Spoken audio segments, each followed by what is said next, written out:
नमस्कार, आप देख रहे हैं लाइव सिटीज। मैं हूं आपके साथ मधु।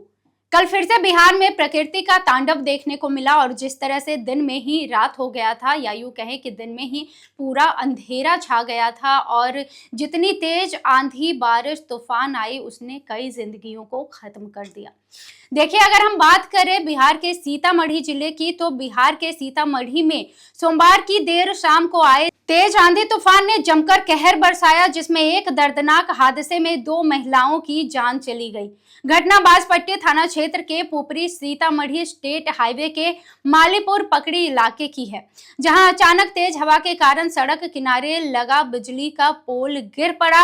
पोल गिरने से बाइक पर सवार 3 लोग इसकी चपेट में आ गए, जिनमें से 2 महिलाओं की दर्दनाक मौत हो गई। दोनों रिश्ते में ननद भाभी लगती थी। मृतक ननद की पहचान निखत प्रवीण और भाभी रवीना खातून के रूप में की गई है। इस हादसे में बाइक सवार युवक शाहनवाज फिलहाल जिंदगी और मौत के बीच में झूल रहा है।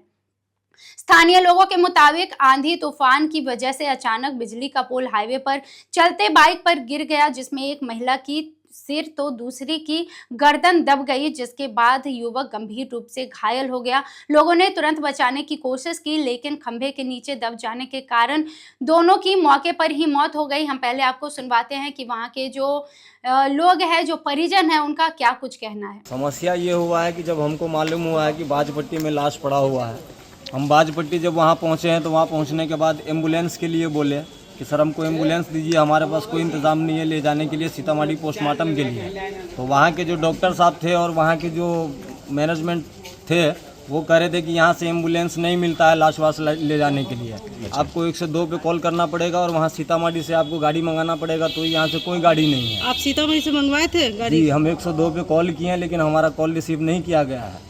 तो लास्ट में जब 1.5 से 2 घंटा लेट हो गया हमको, तब हम अपने गाड़ी में रिक्शा में लोड करके हम लाश को यहाँ तक लेके आए। अच्छा, इनकी मृत्यु कैसे? मेरा नाम मोहम्मद मखदूम है।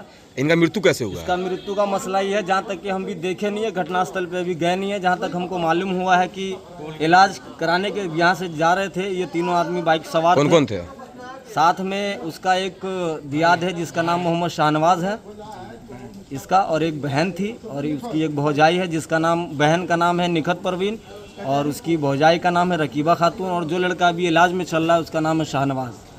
आप उसके कौन लगते हैं? मैं उसके गांव का हूं, मैं उसका पड़ोसी हूं, रिश्ते में भाई लगता हूं। अच्छा, उसके बाद क्या हुआ है? उसके बाद जो है ना, ये घटना के बाद जो है ना, मतलब हम लोग को मालूम हुआ, हॉस्पिटल गए। तो जैसे कि इलाज करा के जा रहे थे, तो किस जगह पर, कहाँ पर घटना हुई है? घटना ये हुआ है पकरी और मुस्लिम चौक का जो बीच का फासला पड़ता है उसके दरमियान, वहीं बीच में। अच्छा, कैसे जा हुआ? रहे थे और जाने के बाद जब तेज आंधी और तूफान आया तो वहाँ से जो है ना, मतलब वो पुल गिरा, और पुल गिरने के बाद जो है ना, एक कलेजे पे पुल पड़ा हुआ था, इसके सर पे लगा, इसका सर फटा हुआ, हाथ टूटा हुआ है, और बाकी जो है इलाज में है। उसका क्या है अभी तक मैं उस पेशेंट से मिला नहीं। अच्छा, ये घटनास्थल पर मौत हुआ है कि हॉस्पिटल जाने के बाद? घटनास्थल पे एक का मौत हुआ है और एक को बाजपट्टी हॉस्पिटल ले जाने के बाद वहाँ मौत हुआ है। तो आपने परिजनों को सुना है। देखिए, परिजनों ने बताया है कि किस तरह से ये तीनों, जो ननद, भाभी और जो भाई हैं, वो बाइक से इलाज करवाने के लिए ही जा रहे थे, लेकिन अचानक मौसम बिगड़ा और आंधी तूफान, बारिश इतनी तेज आई कि सड़क के किनारे लगा बिजली का खंभा उनके ऊपर ही गिर गया, और जिसके नीचे दबने से उनकी मौके पर ही मौत हो गई। और फिलहाल जो युवक है वो अभी भी जिंदगी और मौत के बीच झूल रहा है। आपको बता दें कि घटना के बाद इलाके में अफरा तफरी मच गई और परिजनों में कोहराम छा गया। घटना के बाद परिजन को पोस्टमार्टम हेतु शव ले जाने के लिए एम्बुलेंस तक उपलब्ध नहीं हो पाया, जिसको लेकर परिजनों में काफी नाराजगी देखने को मिली है।